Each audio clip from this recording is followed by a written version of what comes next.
This video shows an example of a chromatography experiment. The goal of the experiment is to separate the different pigments of ink which are present in a wet erase marker, which we'll see right here.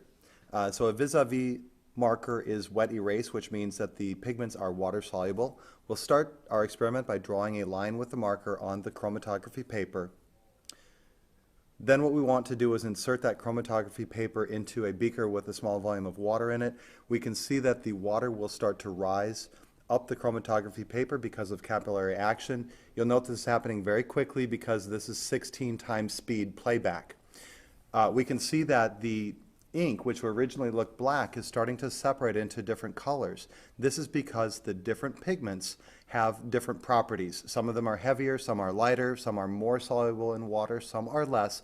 Because of these differing properties, all of the different colors are going to travel at different speeds. And by the completion of our experiment, we should see some very nice separation of the different pigment colors. Now, to do analysis of our results, what we're going to want to do is to measure the distance traveled by each pigment. Let's pause here for a moment. So I want to measure the maximum distance traveled by the water and then by each different pigment starting at the line drawn on the paper.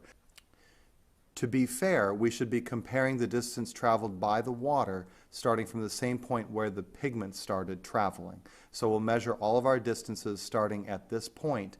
Looks like the maximum distance traveled by the water reaches about to here, and then we can measure the maximum distance traveled by each of the different pigments. Let's continue our playback.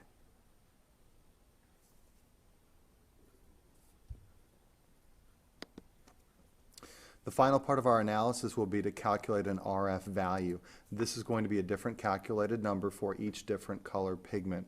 For a pigment which travels exactly the same distance traveled by water, which is the solvent or the mobile phase in this experiment, the RF value would calculate to be 1. That's because the distance traveled by the pigment would be the same as the distance traveled by the water. If we had a pigment color which travels half the distance of the water, the RF value for that pigment would be 0.5.